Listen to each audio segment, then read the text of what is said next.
നമ്മളപ്പോൾ ലെഫ്റ്റ് അല്ല പോകണം, സ്ട്രേറ്റ് പോകാൻ നടത്തും. നമ്മളൊരു ഷായ്പിൻ്റെ അവിടെ അടിക്കുന്നില്ല, അവിടെ MGM ഹോസ്പിറ്റലിൻ്റെ ഫ്ലക്സ് വെച്ചിട്ടുണ്ട്.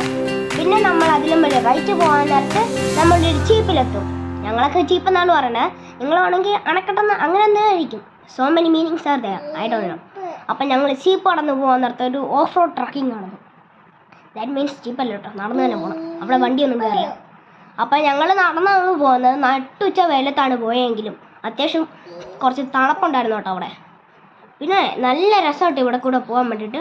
മഴക്കാലത്താണെങ്കിൽ നിങ്ങൾ ഇച്ചിരി സൂക്ഷിക്കണേ, നല്ല തെന്നല് കാണും. തെന്നി അടിച്ചങ്ങോട്ട് കിടക്കുന്നേ ഉള്ളൂ, അപ്പുറത്ത് നല്ല ആഴം ചേപ്പറടല്ലേ. ഞാനങ്ങ് ഇറങ്ങുന്ന സമയത്ത് പൊന്നൊക്കെ അവിടെ ഇരിക്കുക. എങ്കിൽ പിന്നെ കൈ കൊടുത്ത് ഹെൽപ്പ് ചെയ്തേക്കാം.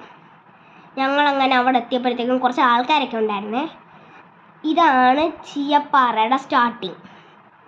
അപ്പം ഞങ്ങളിവിടെ ഇറങ്ങി കൈയും കാലും കഴുകി മുഖം ഒന്ന് നനച്ചു. നല്ല തണുപ്പുള്ള വെള്ളം കേട്ടോ. പിന്നെ ഞങ്ങൾ അങ്ങനെ കുറേ നേരം ഇവിടെ സ്പെൻഡ് ചെയ്തില്ല. ഞങ്ങൾ മാമലക്കണ്ടം പോകണ ഒരു ദീർഘയാത്രയായിരുന്നു. അപ്പം നിങ്ങൾ മാമലക്കണ്ടം കയറുവാണെങ്കിൽ ഉറപ്പായിട്ടും ഇവിടെ ഒന്ന് കയറണം. ഇത് ഒരിക്കലും നഷ്ടം വരുത്തില്ല, നല്ലൊരു സ്പോട്ടാണിത്. ഉറപ്പായിട്ട് ഇത് മിസ് ചെയ്താൽ കയറുക. ഞങ്ങളപ്പോൾ മാമലക്കണ്ടം പോകുന്നതാണ്. അപ്പോൾ അടുത്ത വീഡിയോയുടെ ബൈ.